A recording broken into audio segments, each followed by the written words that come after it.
Good evening, everyone, and welcome, everyone. Welcome to the 3I Evoke Leadership Roundtable series.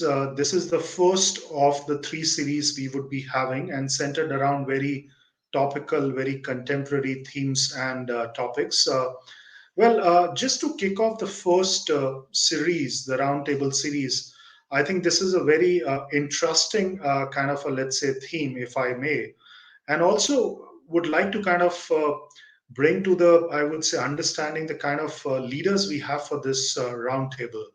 uh, Very, very pertinent theme what we are talking about, which is all about reimagining the new normal in the global capability center strategy and transformation. Now let me give a context about the GCCs and the theme per se of the roundtable. Now, just a few years back, there was a bit of conundrum in terms of what direction GCCs are heading into. Uh, Captives to GICs to shared service centers to GBS to GCCs. I think one thing which has always been there in terms of this entire landscape of the captives to GCCs has been the name change or the nomenclature change. But more importantly, in the last couple of years, we can almost say at the tip of the pandemic when it started, there was a metamorphosis which happened in the GCCs. The metamorphosis is all about GCCs turning out to be the innovation, transformation, and even the disruption hubs for the parent organizations. And that's a massive shift what we are talking about. Let me give you some understanding about the numbers what we are talking about.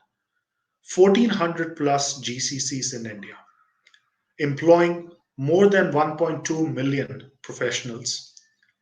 70% of the professionals of these 1.2 million are actually in the new age technologies or what we call in the exponential technology space.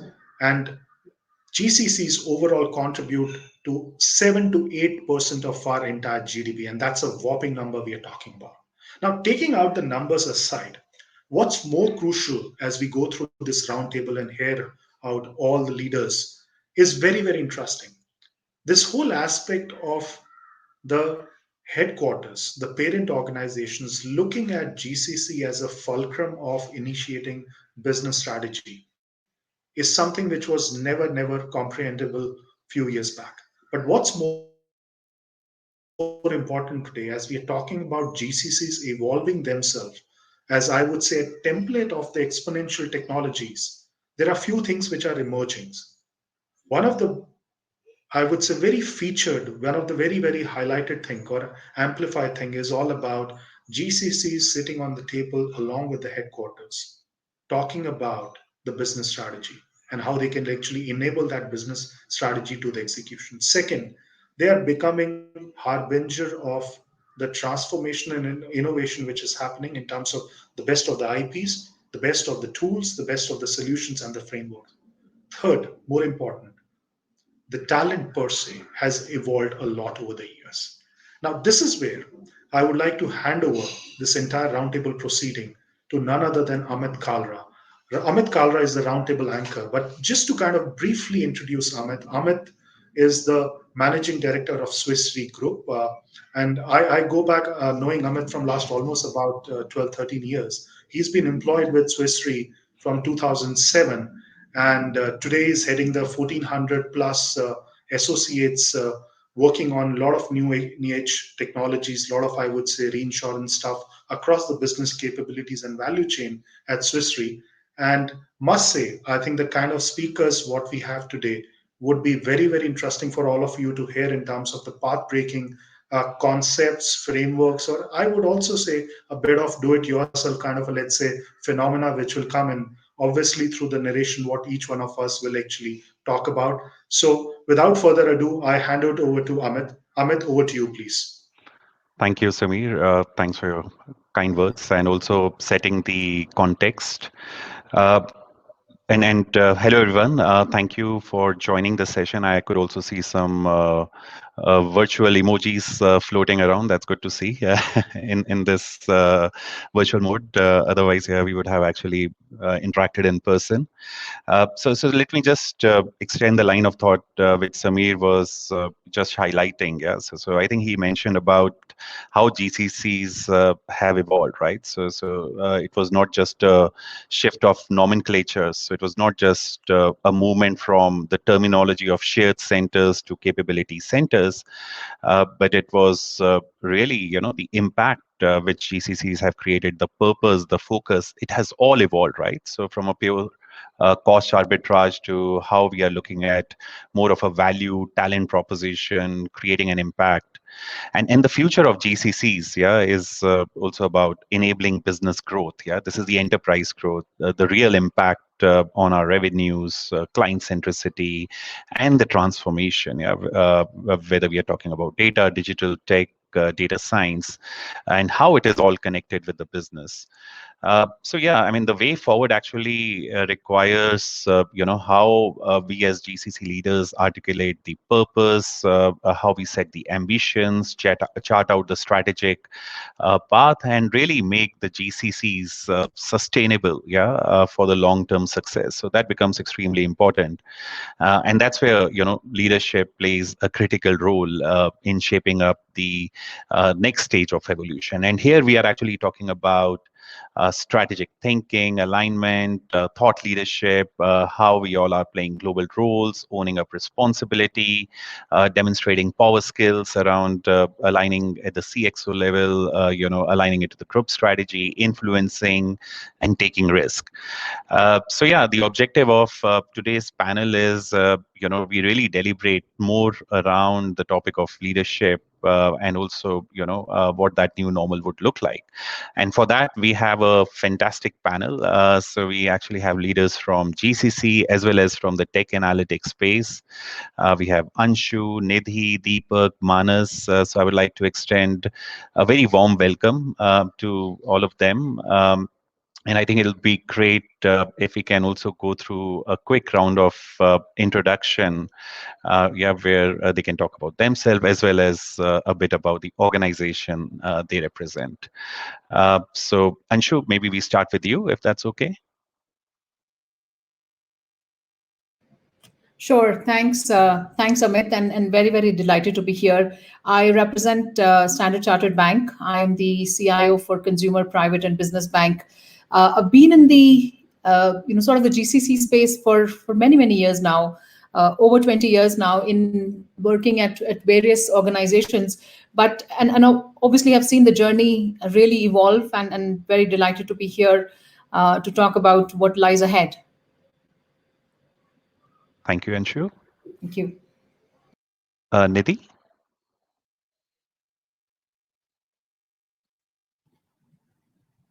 Yeah. Hi, everyone. This is Nidhi Pratap Nemi. Delighted to be here in this group.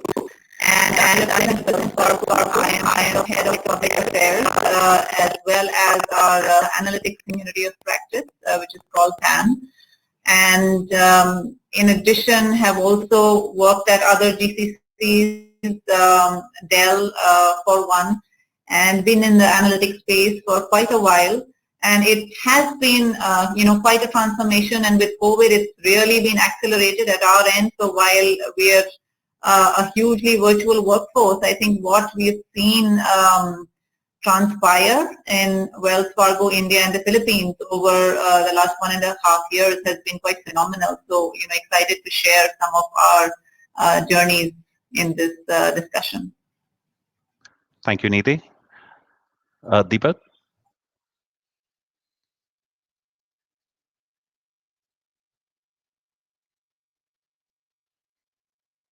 Deepak, you're on mute.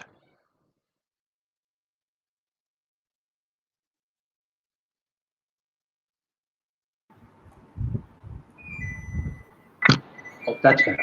So, hi, my name is Deepak Ramanathan. Let me do this take two. My name is Deepak Ramanathan. I work for SAS. I lead something called the Global Technology Practice, which essentially works with customers around advising them around how they would sort of chart out their analytical strategies. I've been with SAS now close to 20 years. So I've seen analytics moving from different nomenclatures, moving from what used to be called quants to data miners to and now AI ML practitioners. So it's been a long, strange trip. It's wonderful to be here. Thank you, Deepak. Manas? I hope I'm not on mute at least. All good. Would hate to do the take two. But, very glad to be here. Good afternoon, everyone on the panel and in the audience. Amit, thanks for inviting me here. Quick introduction about myself. I'm the CEO and co-founder of Affine. We are a 10-year-old plus analytics consulting firm. Over the last decade, we have had the privilege of working with multiple Fortune 500 companies in US, India, working with the mothership, as well as had a very good privilege of working with multiple GCCs. And I'll try to bring that context here of some of the perspectives we have learned from there. I started my own career in analytics with GCC, Dell Financial Services, Dell Global Services India, actually. And that was in 2006, very fond memories from there. And as Deepak mentioned, the terms have really flipped around quite a lot, quants, miners, AI and all. So let's see, what new paradigms or new structures we can try and create here. Very excited to be here. Fair enough. Thank you very much, Manas. Great. So with these intros, we directly dive into, the discussion. As the theme of the discussion was, reimagine the new normal. So I think it's extremely important to understand what new normal means, right, to each of our panelists, and also, from an organizational context that they represent. So we'll actually have a quick round with everyone. So Nidhi, we start with you on this. Sure. So I don't think we know what the normal is right now. Things are still changing so much. There is so much discussion going on. I think every organization is very curious as to what their next door neighbor is doing. We jump onto all these calls right away. We do know that it's going to be a mix of virtual and physical. So there is going to be a hybrid in the new normal.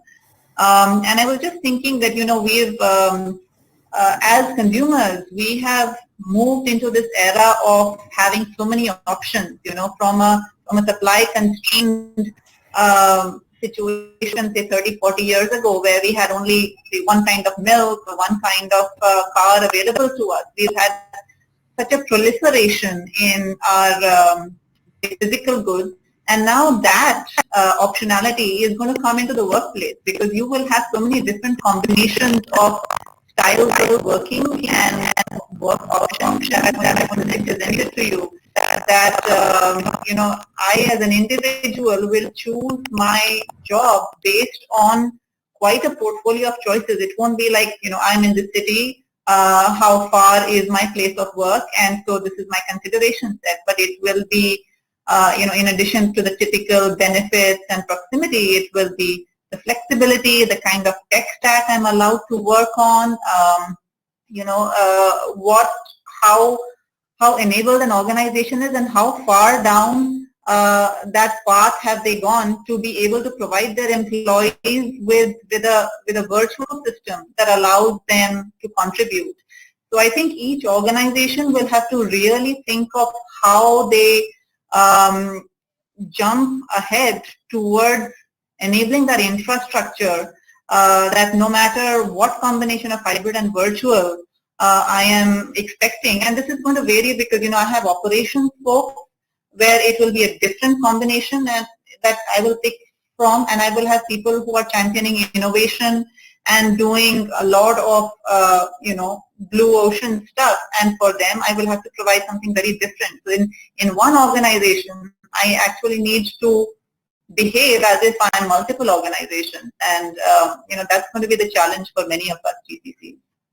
Fantastic, Nidhi. So it's the way I hear you, it's hybrid, but at the same time, it's also empowerment, right, at the individual level, right? It's also optionality, given the various different functions, that we have at GCCs and how that plays around. No, fantastic. So Deepak, let's hear from you as well.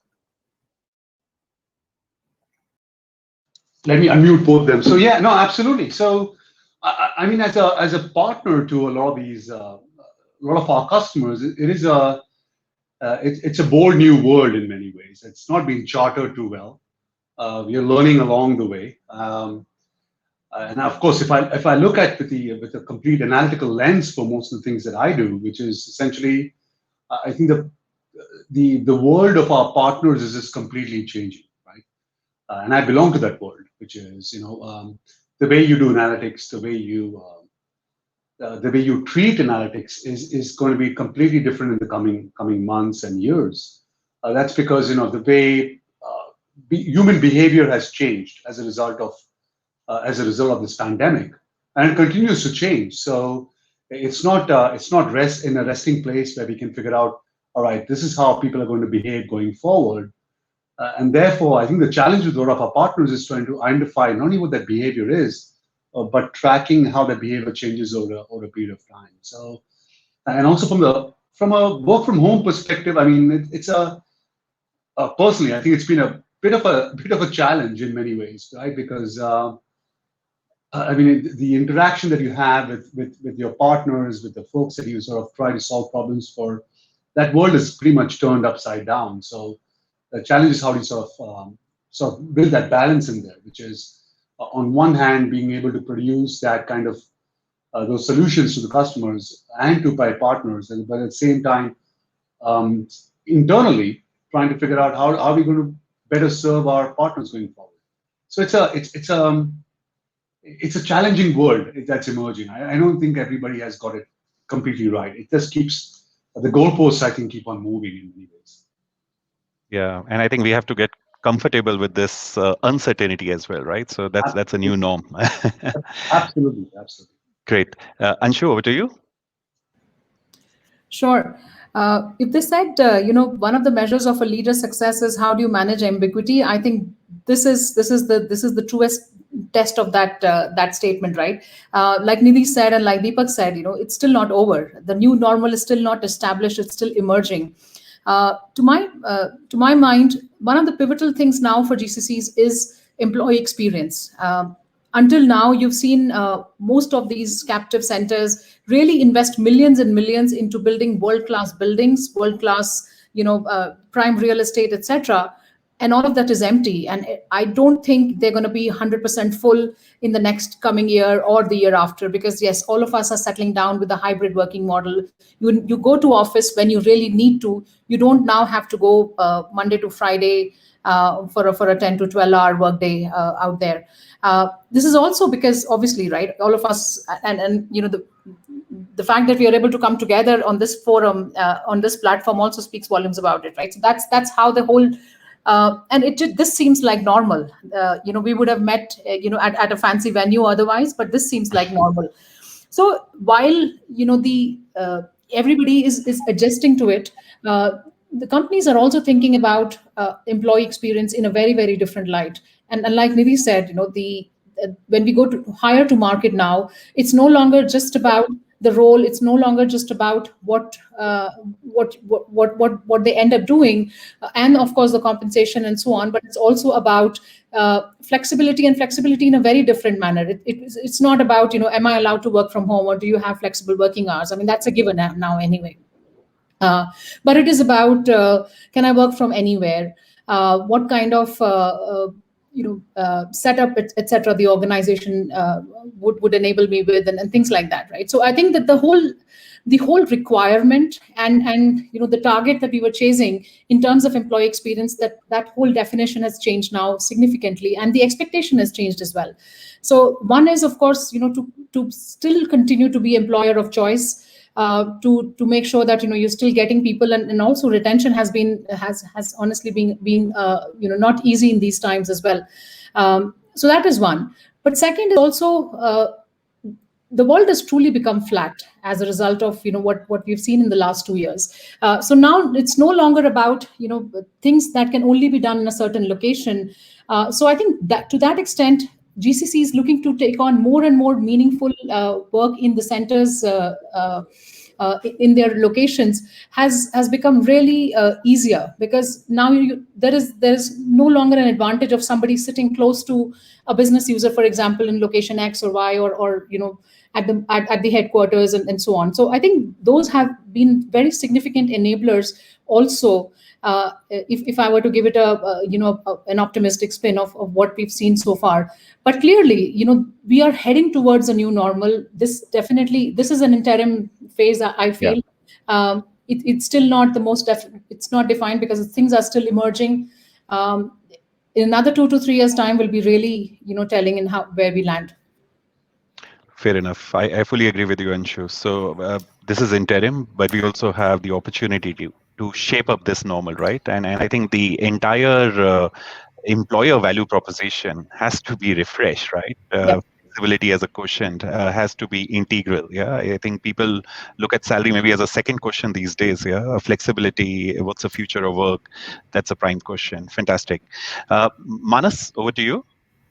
I think with all the speakers already talking about the fact that we are still in the interim, I think that truly is the new normal. That I don't know till when will we remain in the interim. When will a new normal set in?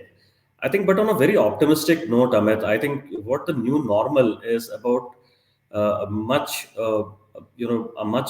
better agility that people have displayed, much higher degree of resilience than we had expected from our people, be it people who are delivering or people in the leadership. The pace of innovation has picked up like crazy. I think that's not going to settle back to the old normal. What has really come out as a very pleasant surprise, ironically, out of this pandemic is that our understanding of people's capabilities, our understanding of people's ability to respond in a very resilient manner, that I think we had underestimated them, and we are also happy to see that people have adopted themselves so well to this new normal, or the new transient, if I have to say that. So I think that, in my opinion, will be the new normal, that we will expect more disruptions, but at the same time we also know that people are more resilient. We can count on them, as long as leaders we also bring in the flexibility in our approaches. We also show the ability to change our paradigms, and as Anshu rightly said, everything that leaders knew, that entire playbook has been thrown out of the window. So, time to create new paradigms, and, happy to be on the call to learn, how each of you are thinking about it. Fantastic, Manas. I think you've picked up very critical points, right? So I was actually mentioning to many of the global colleagues that this was the extreme stress test on the business continuity, which any country would have experienced, especially in the second wave. And the resiliency, adaptability of our colleagues, I think big thanks, right? Because I think each of us were impacted personally, right? Directly or indirectly, that's another question. But still, the India brand strengthened in this entire thing. So fantastic. Great. So maybe next question, it's for Anshu and Nidhi, right? So we've just discussed about COVID being a disruptor, but in an opportunity frame, it's an accelerator from a tech, digital, cloud, how we are actually building up new capabilities at the GCCs, and how do we really make them relevant? The purpose is actually becoming even more important. So the question is, what will be the value proposition of GCCs going forward? And what does it mean in terms of leadership? What's a new code of leadership in these times? Anshu, Nidhi, whoever would like to start first. I can go if that's okay, Nidhi. Yeah, you're right, absolutely right. In the last 2 years, the amount of digital transformation, the investments that every single organization has seen, and I'm not just talking about work from home setups. I'm not talking about upgrading bandwidth and enabling everybody with video and so on. In terms of also making sure that systems were available 24/7, because whether they were external systems or they were internal facing systems, whether it was enablement of cyber, there has been a tremendous in the last 2 years because of the way digital has grown, there's also a parallel economy, right, in terms of the cyber security and so on. The focus has been unprecedented, and for the right reasons, of course, right? Because when you're working, or when you're enabling things remotely, when you are putting everything out onto the digital world, you also need to secure it in a very, very tight fashion. And we've also seen, how cyber incidents have significantly grown in the last, couple of years as well. So there are multi dimensions. So it's not just the employee experience that we talked about, or work from home enablement, but there has been tremendous, whether it's from the business enablement, and then the supporting ecosystem has significantly grown.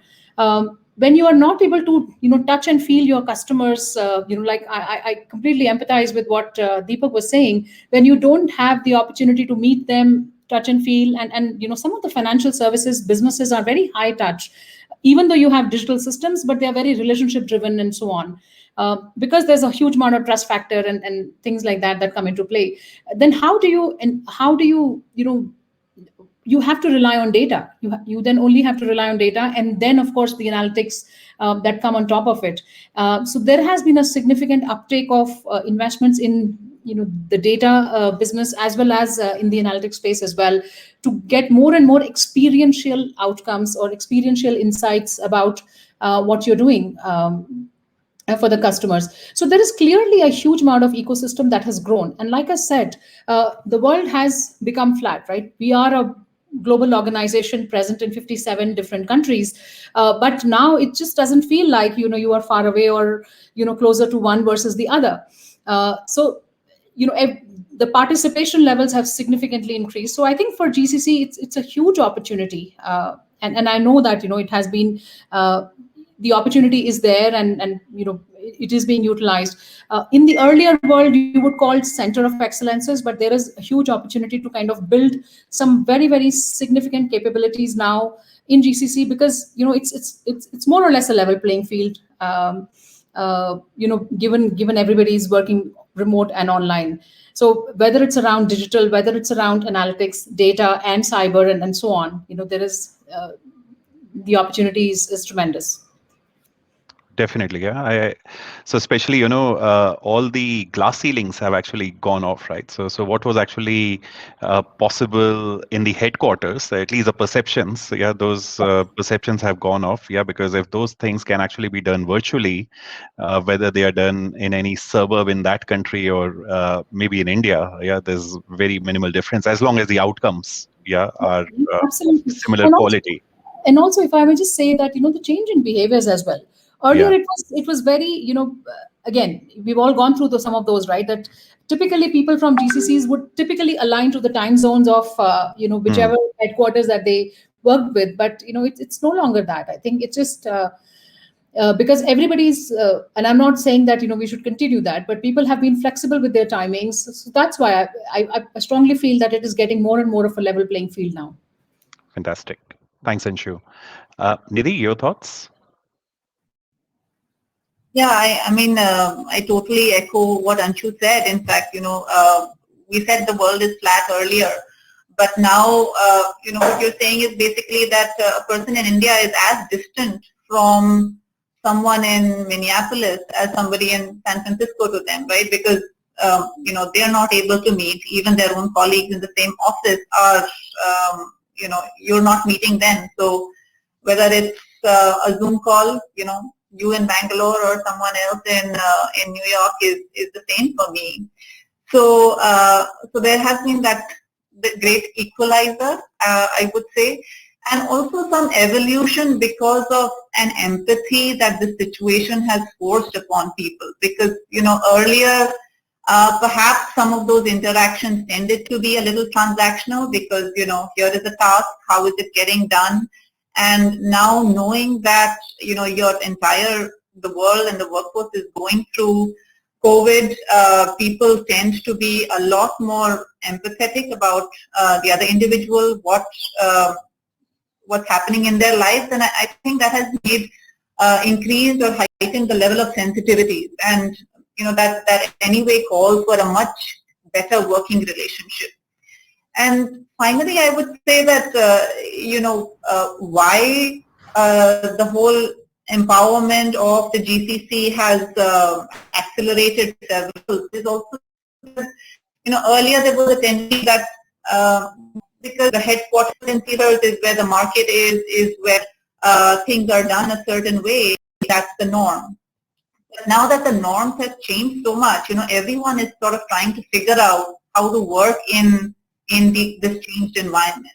And so while there is change at that end, there is also change here, and we are always, as I said, looking to each other to see how we are handling it. And in several instances, the solution has been developed over here at the Bangalore end, where, and this is not even something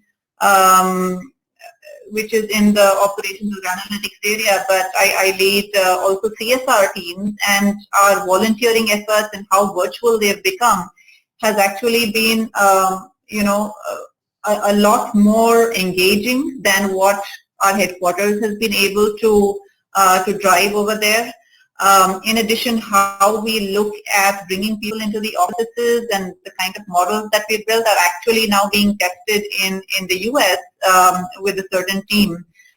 So a lot of this, innovation, we were anyway driving it from here, but the newer problems that are emerging in this landscape are making it easier for us to step up and provide solutions that are more resilient and accepted. Sure. Thanks, Nidhi. So innovation, right? Innovation is a key topic, whether it's from a practices perspective or it's about digital transformation. And maybe then I go to Deepak and Manas, right? So when we talk about digital transformation, innovation, they are becoming integral, to the new normal at the GCCs. And over past years, even pre-COVID, we've had multiple experiences or observations where, we've seen that GCCs are actually adapting to different ways of looking at innovation and transformation, whether it's connections with the startup ecosystem, academia, or with the broader ecosystem, right? Because Bangalore or India, is extremely solid on the tech and innovation space. From your perspective, how GCCs can actually look at transforming the agenda, and how can they prepare themselves for this opportunity? Anyone who would like to start? Manas, you want to go first? Sure, Deepak, sure. So a fairly interesting topic, Amit, about what could really help GCCs drive the next wave of innovation. And as you rightly said, we have all witnessed that GCCs in Bangalore and Hyderabad and Chennai, they have been at the forefront of engaging with startups, giving them the opportunity, very, very humbly learning from them and engaging with the academia also. So what new can they do? I think it has to start with a recognition that the new normal or the new transient, and as Anshu said, has made the world flat. It has made the mothership sit up and take note that everything is possible even remotely, which means a person sitting in Bangalore can deliver the same amount of disruption and innovation sitting as somebody sitting in New York. So I think that creates a window of opportunity for the GCCs.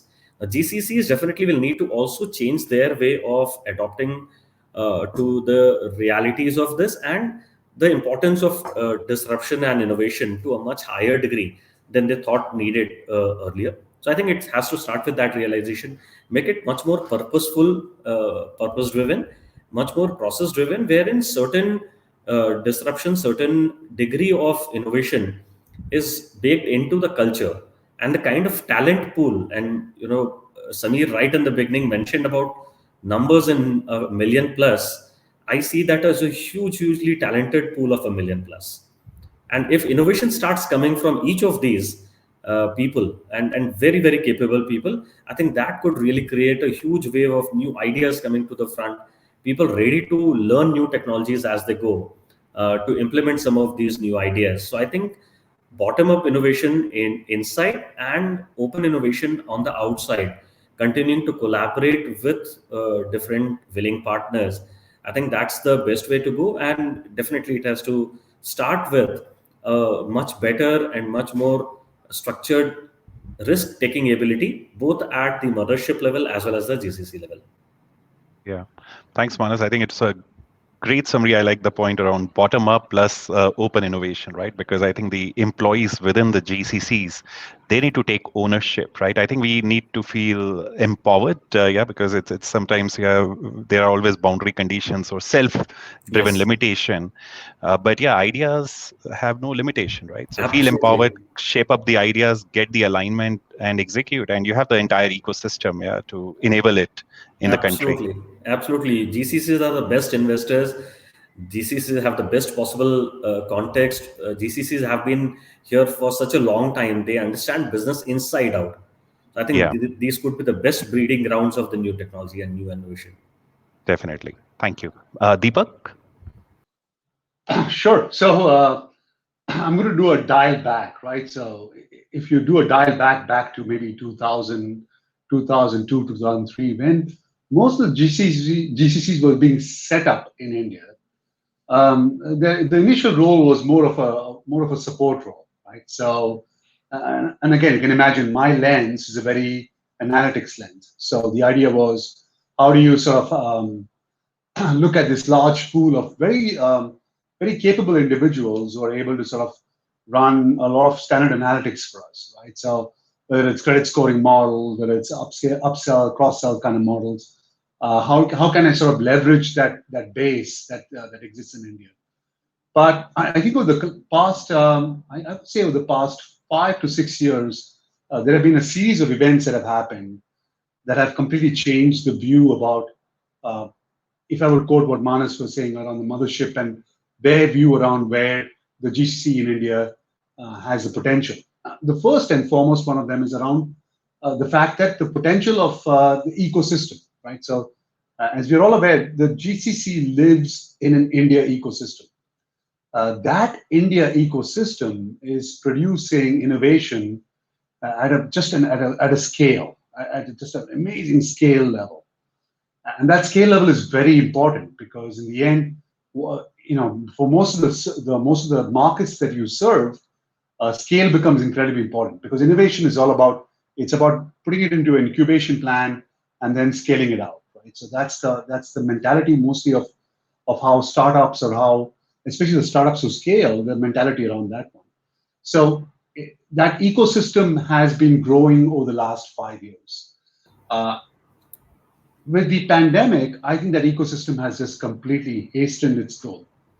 Whereby, I mean, there are so many innovative and wonderful ideas coming out of that whole India ecosystem that the GCC being in that ecosystem right now, the expectation almost from the mothership in many ways is you should be doing some of these things for us, right? And you should be contributing back to us in terms of telling us what is it that we do that we need to do from a pure analytics perspective that will sort of help us to provide better.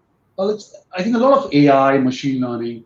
In the end, it boils down into how do you do product innovation, how do you do services innovation, and that's where most of the companies are focused on. I mean, if you look at 2018, 2019, companies had started this journey around digital transformation.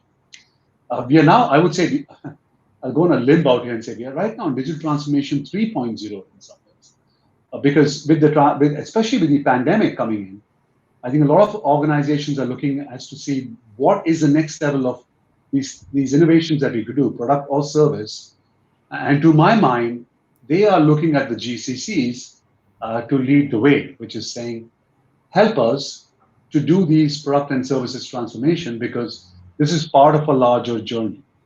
And how can the GCC sort of fuel that journey in terms of helping the organization and not only digital transform, but achieve these business outcomes that they've always been looking for.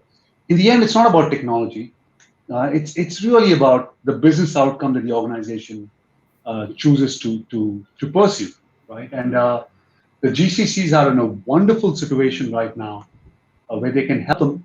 If I take Manas's word, they can really help the motherships in achieving and accomplishing and sort of making sure that they do that digital transformation and with the help of the GCC.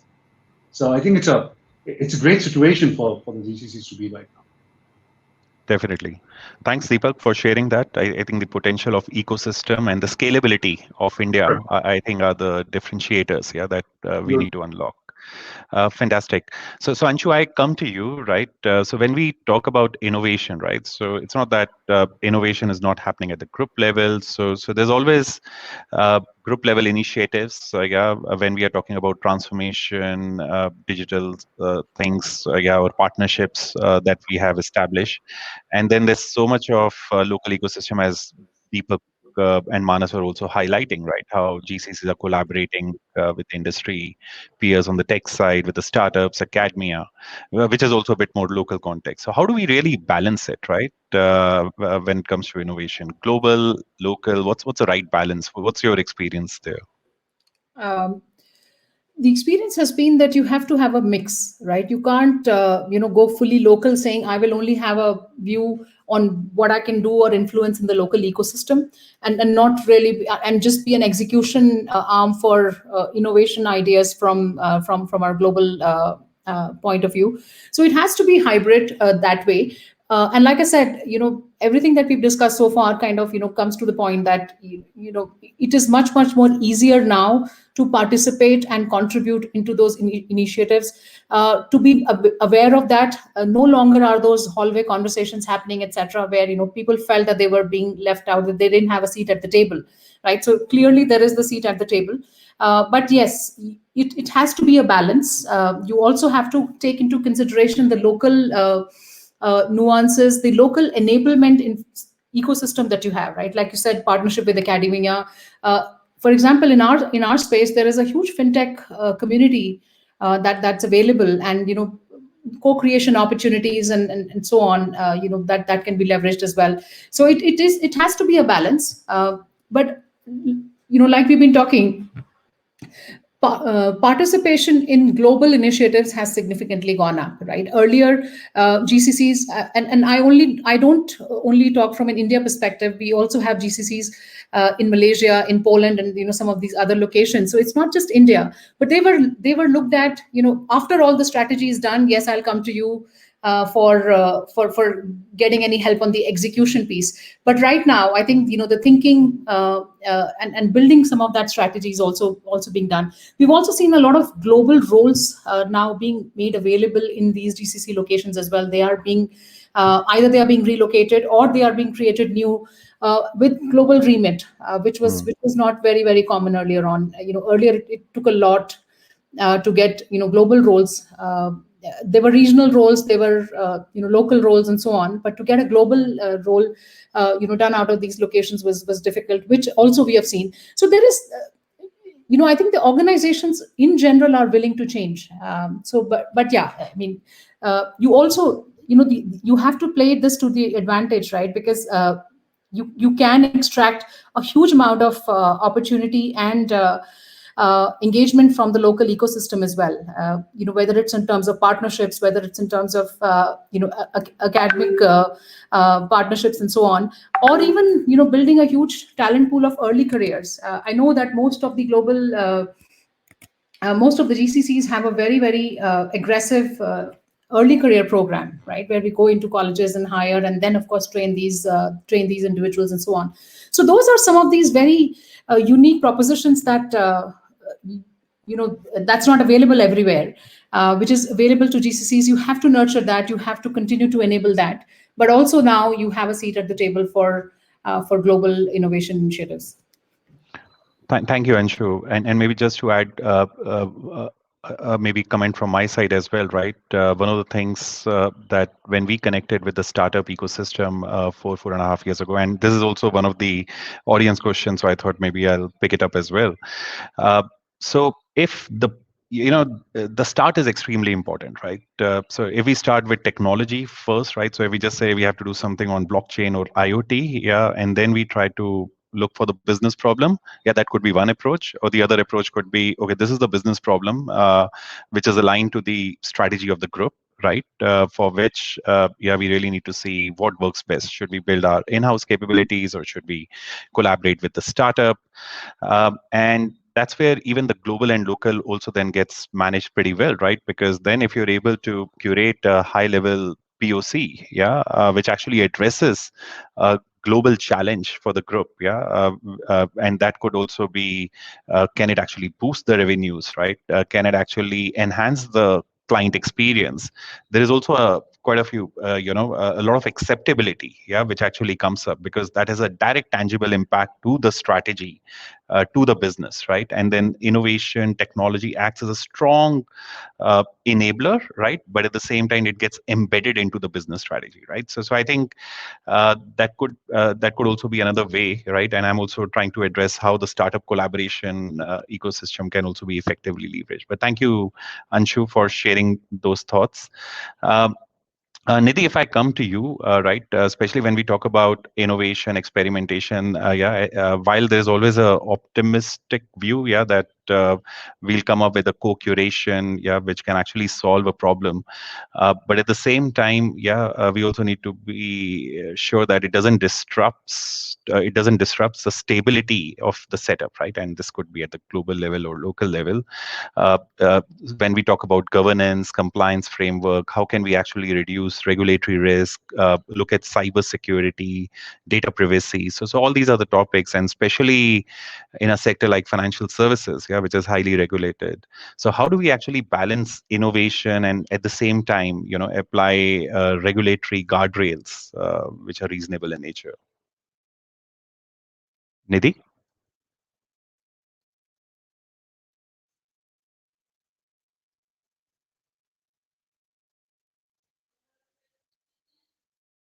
Okay, seems there is some issue with Nidhi's connection. Manas, Anshu, Deepak, any of you would like to address this question more around governance? Because I'm sure we do face this topic on and off. Absolutely. So I can just face some perspectives that we learn from our own customers, because when we interact with our customers, many possibilities will have to be adjusted to realities of governance, certain regulatory frameworks, and even certain, I would say, ethics and privacy issues. So one of the hottest debated topics in AI is not about what is new kind of neural network, but it's more about ethics in AI, and very rightly so, absolutely rightly so. So I think there has to be a balancing kind of ecosystem, wherein even when we are designing these POCs, Amit, many of these things need to be baked in right then, rather than take it all the way through to the definition of the POC, what solution can be created, how would it be implemented, and then you test it against the regulatory frameworks. Because most of the these kind of questions are practically just a binary question, yes or no. Any kind of a biases, for example, absolutely no brainer, it is a no. Can I create a solution which is inherently biased? No, I cannot. Can I create a solution which inherently challenges certain very mandatory kind of regulations? No, I cannot. So I think putting that as a filter upfront and sensitizing all your participating partners, be it academia or startups or your vendors, your employees, I think that's very, very important.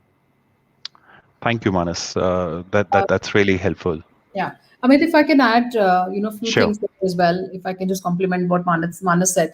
Two things come to my mind, right? One is, as we talk about creating a partner ecosystem or a startup ecosystem, etc., that is the big challenge that we face, because, of course, the startups are very agile, nimble, etc. Their speed to market is sort of phenomenal. But when you come to GCCs, especially in the finance world, right, it's heavily regulated, or you would have noticed this, right, in the insurance industry as well, extremely heavily regulated. You cannot put stuff out to the market without really crossing through multiple of these, checks and hurdles and all, and absolutely for the right reason, right? Because the cost of doing something wrong is unforgivable, both from financial perspective, reputational perspective, and so on. Which so that way, GCCs have to be mindful of the frameworks, and of course the compliance is extremely important. The second thing, also, local regulations vary in different markets. For example, India is now really tightening up all the local regulations around data and how data gets stored. PII data not really leaving the shore, etc. You would have seen it came out in the newspapers a couple of months back, right? That two big credit card issuers, American Express and MasterCard, were not allowed to do business, new business, but not allowed to take on new business because their data was not on shore. Their customer data was lying in the data centers elsewhere, and they had to bring it to India. So similarly, every market is tightening up. India is very much, the data security laws are getting very tight. Of course, I will not get into the Twitter fight that the IT ministry and so on had, but clearly compliance is non-negotiable, right? I mean, Yeah. it has to be done if you have to do profitable business, and so you have to factor that in. And sometimes it's also a matter of sensitizing the mothership and the headquarters about what's happening. For example, countries like Indonesia and others have even more stringent requirements. They have very strict on-premise data use. So your journey to cloud, etc., kind of gets challenged around there as well. But yeah, I mean, risk and compliance is a very real thing, and it is for obviously the right reasons that it needs to be complied to. Yeah, thank you very much, for highlighting the relevance of regulatory compliance and assurance frameworks, right? And one of the messages that it should not be an afterthought, right? So as we are looking at innovation, how we are aligning and already thinking on those lines, these are critical topics, whether it's the ethics, whether it's about data privacy, what is allowed by the local regulators. So thank you very much. And Anshu, if I actually stay with you, for the next question, it's also a question coming from the audience. So we've talked about the new normal, we've talked about the value proposition, we have talked about technology. So very naturally, we cannot miss people. People are at the core of this entire transformation, right? So from a GCC perspective, heavy investments need to happen in the people capabilities, right? And it's a very broad topic. It's about skill sets, it's about development. I think earlier we also talked about the engagement. It's also about how do we create the inclusive environment, right? Right in the DNA. So what GCCs need to actually do differently on the people side? A lot of things actually, right? First of all, just the perspective of how you viewed your people has completely changed. It is no longer that yes, this needs to be executed and very transactionally, and you upskill people for what the job really demanded and not necessarily for future of skills and so on. So first, I'll start with what is happening internally, right? I'm sure most GCCs now have learning academies or have tie-ups with industry-wide learning academies, etc. There is a significant amount of investment being done and an internal push to upskill people. Because obviously GCCs have been massive in number and size, and you can't obviously have everybody be hired from the market with the best skills and with the most latest skills, because that's again a revolving door, right? So and it actually started a war for talent in the market, and the war continues. So if you're skilled in cloud, if you're skilled in analytics, if you're skilled in data, if you're skilled in digital, if you're skilled in mobile technologies, you clearly are in that war, and you don't know when the next person offers 2x or 3x or sometimes even more the salary, and then the resources move out. So it is important to have an inside view on people rather than always trying to go and get from the market, to invest in the people, in their learning, and truly not because you've got a new project that needs to be done, so you kind of give them a crash course on something and get it done, but truly from really an investment into individuals, and individuals truly value that. So there have been multiple tie-ups like that, and I'm sure there is a huge business model that's now available for that. The second thing is how do you make them part of the DNA, right, of the culture? And that has been a challenge now, especially in the last 2 years. We've seen when new people join, there is no office that they have affinity to. There is no office building that they have affinity to, or a cafeteria, or they don't have memories, they don't have anything that they can relate to. All they see is a video screen or the Zoom calls or the virtual meetings that they log into. So allowing them for integrating into the organization, having agenda-less meetings where you truly are just invested in knowing about them and telling, telling them about yourself and how things operate around. Uh, Essentially, agenda-less, right? Let me put it this way. So it's not for a transactional reason or something that you're connecting. So just connecting, which all of us in the past have really enjoyed those kind of interactions back in the offices and so on. The third thing is your hiring strategy. You're completely, has to be is being revisited now. The rules are being rewritten. Like I said, right? It's no, and Amit, you rightly said that salaries perhaps the number two conversation. The number one conversation is flexibility and all the other things that come around it. What does flexibility mean for the organization? So rewriting the hiring rules. Being flexible around it, taking a hard look at the benefits that you provide. For example, suddenly parental insurance and insurance cover, medical assistance has become very, very high on people's list, especially the younger generation, which earlier didn't really even think about. And if you try to explain them, they would be the first ones to skip the health insurance orientation sessions and so on. But everybody, for obviously for the right reasons, have now that's become very high on the agenda. The early career program again is very important. I know that a lot of organizations, for 2 years back when the pandemic started, they started because obviously because of the uncertainty and so on, they dropped a lot of candidates that they had offered from colleges. But last year we've seen a massive amount of uptake, and that will continue because that's a very, very strong pipeline of potential. But then you will need to make that investment in bringing them up to speed on both domain and technologies and so on. So yeah, I mean, I think people focus has been tremendous, and the rules are completely being rewritten, the policies are being rewritten and so on. And last but not least, the well-being of individuals and employees.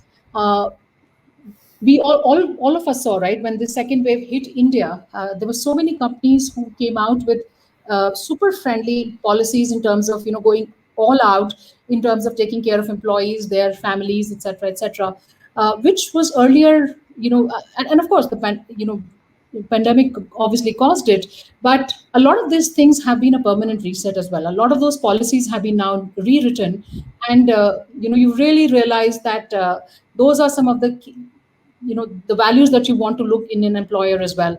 So yeah, the people focus has been absolutely tremendous, and I'm sure most of the HRs are working overtime to kind of rewrite some of these engagement rules. Yeah, no, fair enough, Anshu. So you earlier mentioned world is flat. I think world is becoming much more closer, right? And we saw a different set of leadership, right? Which is a real leadership. And I really hope that it continues, right? So it should not appear as though it was just a phase, yeah, where people played a role. So action, yeah. Exactly. Yeah. Thank you very much for that. Yeah, sorry, before I forget, I absolutely agree with what Nidhi said earlier on, right? That the organizations have become a lot more empathetic as well towards each other. The relationship between colleagues is and colleagues who have perhaps never met each other or not really, but now are working together. A lot of times you start with first couple of minutes of just how are things with you, what's happening in your part of the world, and so on, and so forth. And it's just been it's been heartening. I think the organizations have definitely come closer. Definitely. Great. So if I move to Deepak and Manas, right? So we talked about people, right? And if it's more about capabilities in general, right? So people are right at the center, and we talked about also the innovation approach. A lot of times the discussion comes to GCCs about should we just build everything in the GCCs, or should we actually start partnering with the tech companies, analytics companies, and you both from a SaaS and a fine analytics perspective, I'm sure are already partnering with GCCs, right? So would love to hear some of the success stories, how the collaboration with GCCs have worked. Sure. So I'll sort of dial back to what what Anshu was speaking a little while back, which is around a lot of the GCCs in India tend to be but predominantly we tend to be around the financial services pieces. So in the financial services pieces, right, I mean, like you had a lot of those are driven by regulation. So the classic regulation, right? We're talking about IFRS 9, IFRS 17, Basel 3. But what's emerging, what Manas mentioned a little while back around the fact that there is an enormous push towards AI, machine learning, towards a lot of things. But at the same time, the question is, there's regulation being planned out around that AI ML. Right? What these financial services are really looking at is like, as and I'm sure all my colleagues or the folks who are on this call will agree with me, is that I don't think most of the financial services are not very keen on the regulatory body sort of bringing out regulation, because the whole idea about things like AI, ML is it allows you to innovate, it allows you to provide a better experience for your customer, it allows you to move the needle as far as customer experience is concerned, right? And I think that's where a lot of the regulation is coming in. But if you look at Singapore, for instance, we've got something called FEAT, which is essentially the principles to promote fairness, ethics, accountability, and transparency. This is Singapore, and there's something similar coming out in the US. EMEA is already on that after GDPR. So the reason I'm bringing this out is that the GCC's responsibility is a global responsibility. So it's very important for them to understand that they are serving multiple markets. I don't think they don't appreciate and don't know that, but there is a whole sense of regulation that's coming. So a lot of financial services are trying to make sure that they are front and center of deciding what the regulation is like with the regulator, of course, right? So I think that's incredibly important that the GCC understands that they're going to be serving multiple markets. The second one is around skills, right? Amit, you spoke about skills, and skills are incredibly important. I mean, the skills, what you would have 5 years ago, as opposed to skills that are required today, are completely different, right? You're talking about, most of my customers are essentially talking about how do you go to cloud, how do you containerize your applications, how do you do so there's an infrastructure skill, to my mind, that needs to get built out within the GCC. But I think the real value that comes from the GCC is post that infrastructure skill is the application layer that sits on top, which says, from a cloud data analytics perspective is, but how do you build these business processes? How do you build process innovation? How do you build business, product innovation, services innovation?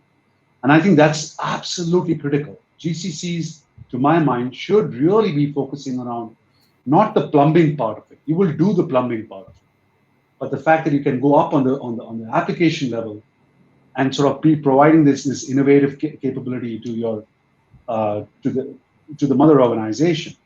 And last, this is a tricky one, the belonging sense, what Anshu was telling earlier on.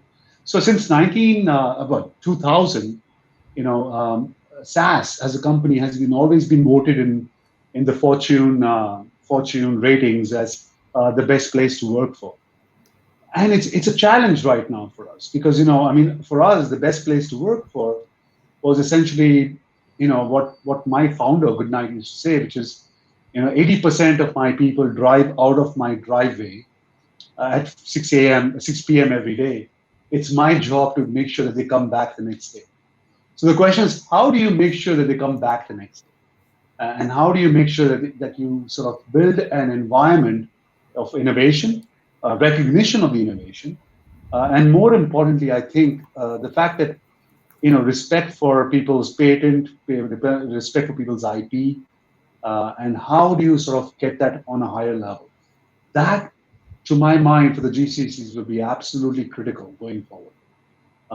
How do they sort of channel these resources, and they are wonderful, talented resources, and sort of move them up the value chain in terms of making sure, they're providing not only for the immediate GCC, but the larger customer base as such.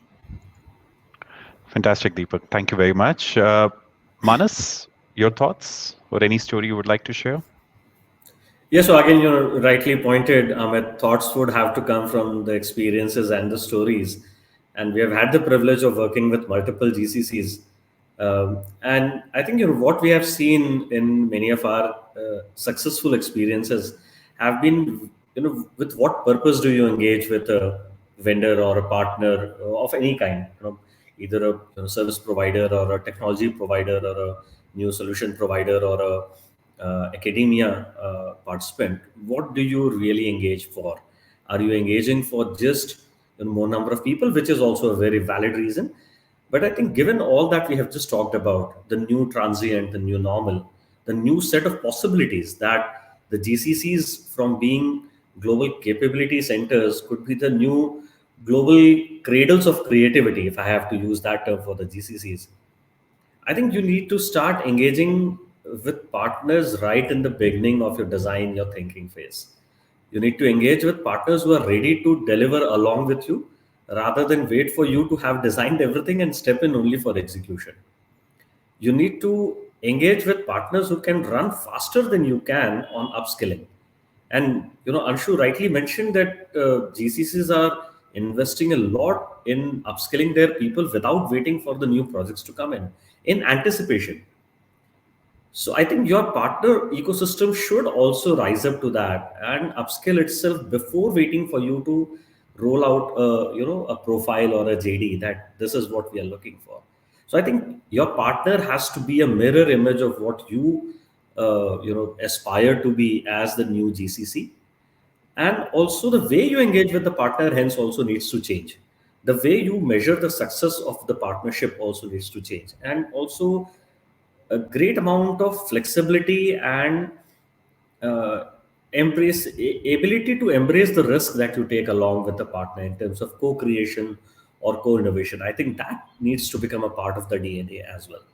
So I think that could really transform the way, not just the GCCs, but if I, if do some basic maths as Samir was mentioning, 1.3 million plus, absolutely talented workforce at GCCs, and hopefully a few 100,000 of us. I think that could make it for a big global innovation powerhouse. It's just change in the mindset that is required. Yeah. No, thank you, Manas. It's a power of the ecosystem. I'll again reiterate, right? I think when you also mentioned, GCCs should not really look at just an augmentation kind of a relationship. Yeah, I think it's more about the partnership. And that's why I hate the words vendor. Yeah, I always love to use words partner. I think Appreciate that. co-curation you highlighted is definitely key, right? One thing which I have seen a lot of value coming is this outside-in perspective, right? Because sometimes at GCCs or even in our global parent organization, yeah, there's a bit of that expertise mindset that we know it all, right? But the real value comes at what's happening in the industry. How can you leverage cross-industry experience? And that's a power which the partner can bring. And if we can co-curate and be adaptive and the speed at which we can operate, once we come together, I think that creates a lot of value. So thanks for bringing that. So Amit, just one last one. Sorry, picking up from where you mentioned that sometimes there is a mindset about we know it all. Trust me, there is a equally, because we are a startup kind of a mindset in many of the partners that you may come across, that because we are young, because we have just started, we are a new technology, we know it better than you. I think there has to be a humility on the other side also, that the business is better known to the GCC. So truly go in the format of partnership rather than just one person thinking that I know it all. It has to be from both sides. Okay, fair enough. I take that. Great. I was just looking at the clock, right? So it's 5:15, and so Samir, will hit me if I don't finish it off in next 10 minutes. So let it be a bit more quick one, right? So we have to talk about leadership behavior and cultures. So maybe a question to each of you, right? And let's be short so that we can actually cover it in the next 10 minutes. So maybe Anshu, I come to you. And this time it's more about the role of the leader. Yes, the role of the leader has become increasingly complex and conflicted with multiple priorities, right? So whether it's about seeking sponsorship, stakeholder management, leading the transformation at the setup. So what should be the leadership approach and the key behaviors? Recipe for success. I wish I had a chit that I could fling and then say, okay, these are the 10 things you do. But a lot of it you summarized, right? That but I think in the past we've seen a lot of situational leadership emerge. So you can't just have one style and say I am going to be only delivery and not really worry about what's happening to my organization or people. So situational leadership has really been emphasized now, depending on what kind of leadership style you demonstrate in what situations. So there have been times, where there would be times when you have to uh, you know uh, lead by example. But I think the fundamental traits remain. One is clearing the ambiguity, right? I mean, we continuously live in a very, very ambiguous world, right? Whether it's business problems and even more so, like we said, because we are still in an interim zone. We're still not arrived at, that this is my new normal place, etc. So helping the organization decipher ambiguity, I think, is one of the strong traits that is emerging. The second thing I talked about, situational leadership. There were, and I'm sure each one of us and a lot many who are listening in as well would have come across. I've never, situations in the past. 6 to 10 to 12 months that you would have never faced earlier on, the kind of decisions you had to make, the kind of reprioritization sometimes you would have to do, the kind of exemptions you would have to seek, the kind of exceptions you may have to ask or give at times, and so on. So yeah, that's what I mean by situational leadership. So I think it is a time of being a very holistic leader. Earlier, the people and sensitive matters were conveniently, left to either, very transactional issues or, kind of, garbed in the way of organizational policy not supporting it, etc. But we've seen that, some of us would have also picked up some of those fights. And kind of made some organizational changes, or enabled them and stuff. So I think it is, the image that I have right now, as you asked me that question, is of that leader with, multiple different hands, like we have our gods and goddesses, not putting the leaders on a pedestal, but saying that, you have to, the different avatars we have to take in the different situations that you are in, right? So sometimes it's also about hard negotiations with your business stakeholders. And the ability to also say no. It's and I see that somebody's put the question here saying that GCCs are no longer about, yes, work gets tossed over because of cost arbitrage factor, etc., and you get it done. It's clearly not that, right? It's been so many years since we've come out of those shadows and so on. So yeah, it is now on the cusp of new leadership, and like I was saying, and that is the reason why you see more global roles coming into India, because hopefully, people are able to demonstrate that. So I don't know if I Thanks, answered your question, Amit. Oh, definitely. There's no perfect answer for this, right? And I also wanted to highlight it's not that the leaders have to always give an answer, right? So you said it's okay to say no, and it's okay to have no answer and let it be shaped up. So I think the authenticity needs to come in. Thank you, Anshu. So Nidhi, great to see you back, right? So maybe if you can hear me, maybe from a cultural perspective, yeah, what do we need to do differently? Yes? How do we shape up the culture in the new normal?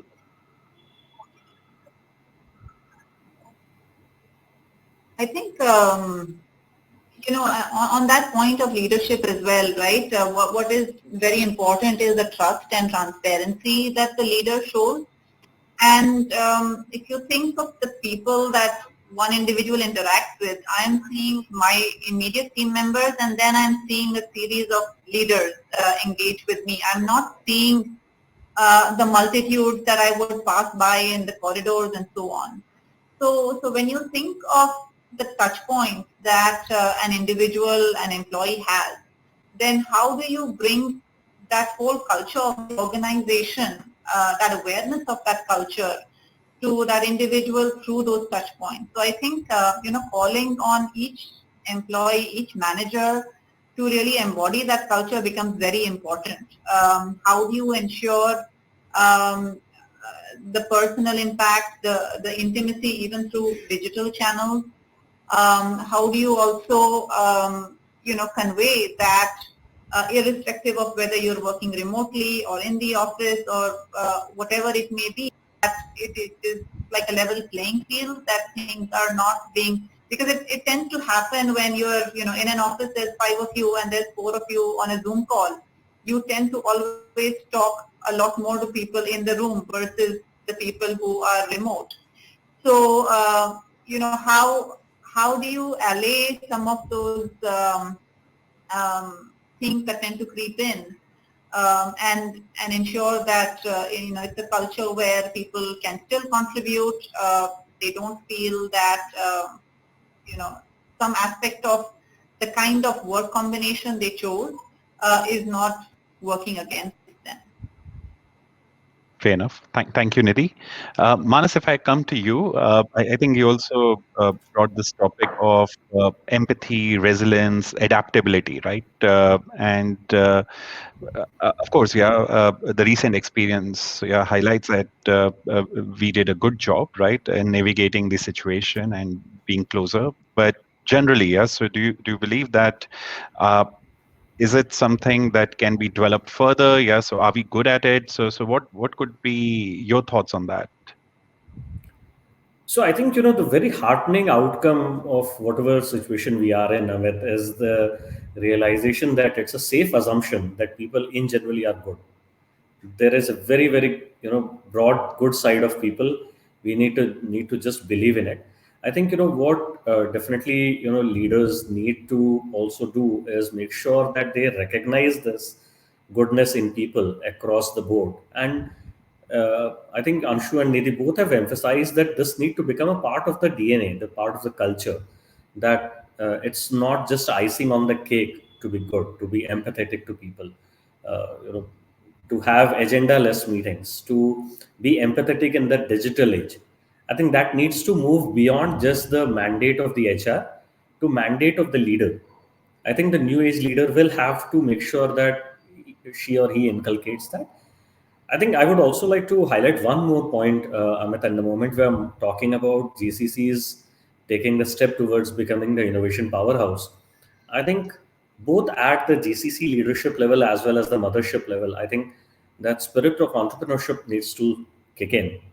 And one most fundamental aspect of that is embracing failure, embracing the power of learning from the failure, embracing the fact that yes, even Edison failed 999 times before finally, getting his celebrated bulb in his hand, which today is a symbol of innovation.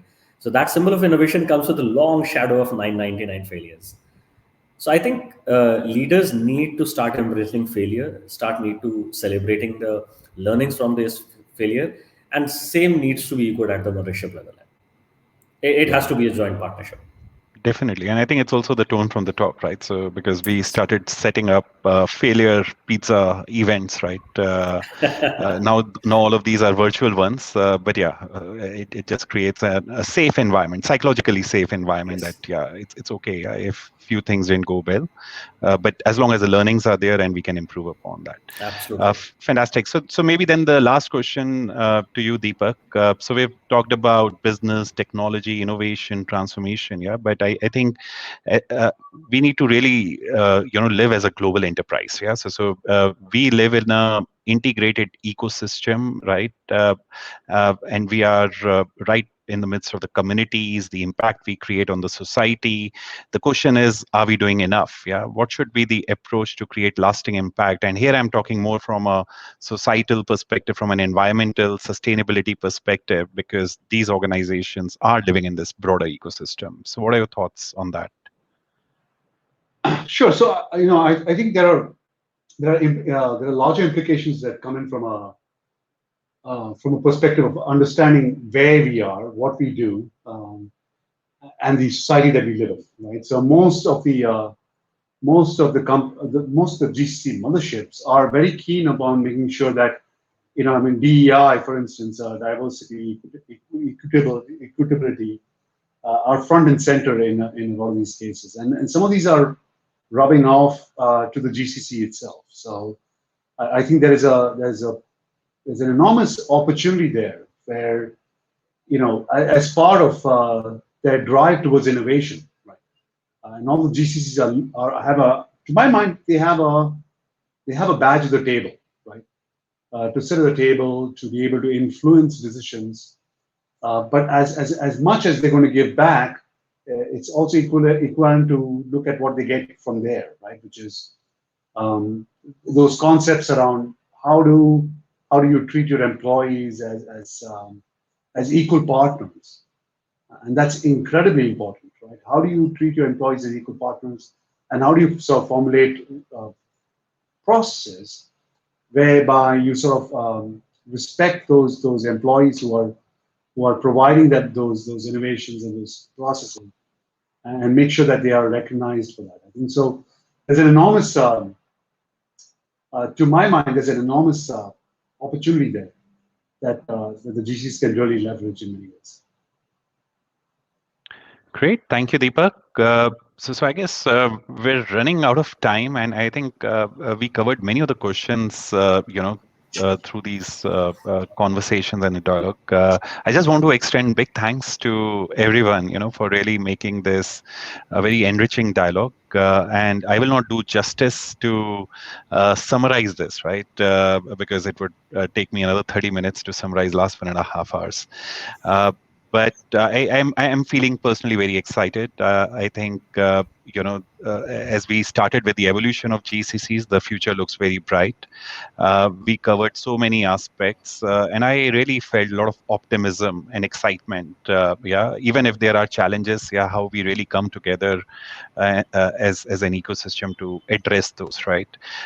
For us, a lot to look forward to, and very much excited to the GCC journey going forward. Of course, in partnership, with our tech analytics ecosystem partners and so on. So with that, I just hand over to Samir. Samir, we're just on time, just 2-3 minutes delayed. I hope that works with you. Absolutely, Amit. You don't have to feel intimidated, I would say. But must say, it's actually fascinating to just hear what all of you actually narrated in the last 90 minutes. So first, I think, Amit, I always believe anchorship is an art, and you have it in you, because this is the first time actually I asked you to actually anchor this particular roundtable session, and must say, I think the way you seamlessly built upon all the multi-dimensional, multifarious themes is exemplary, because it's not easy to pull through when you have stalwarts in the, I would say, roundtable, and all four of them, in fact, I know them are, I would say, state of the art, I would say, in terms of their experience. But also, I would say, for Nidhi, Manas, Deepak, and Anshu, I think the key, I would say, aspect when we are listening about each and everything what you're saying, and for the ones actually who are not aware, this is not rehearsed, this is not tutored, this is absolutely live, coming from the nuggets of the experience they've been able to build upon over the years. And that's something which I always say comes out when such kind of themes are actually there in one of those sessions. And also, I think when we talk about the GCCs, I think just to sum it up, the thing what Anshu and Nidhi talked about, this period of this whole COVID pandemic actually stretched the imagination of everyone to really put a resilience kind of a quotient in front, which Manas mentioned that. But what happened is, I would say, fascinating, where not only I would say this whole BCP DRP, I would say, triggers came into the picture, but an aspect of innovation, transformation, even occupying a leadership, I would say, seat on the table as part of, I would say, the parent company is something which has happened in the last couple of years. And Amit, I also know that during my offline conversations with you, you always keep on saying that eventually the holy grail of a GCC should be to be the microcosm of the larger parent organization. And this exactly is the cusp or the inflection point where GCCs are sitting upon.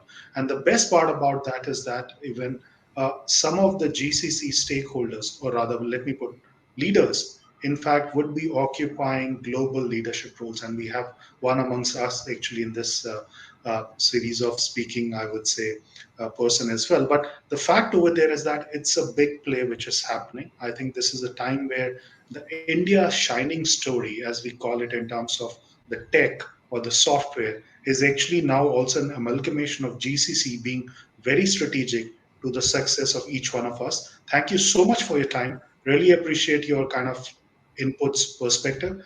Fascinating kind of a discussion. Love that. Thank you so much for your time. Thanks, everyone. Thanks, all the participants. Thank you, everyone. Thank Enjoy you, it. everyone. Thank you, Thank everyone. Appreciate it. Thank you. Thanks, Amit. Thanks, everyone. Thanks. Bye. Bye. Bye.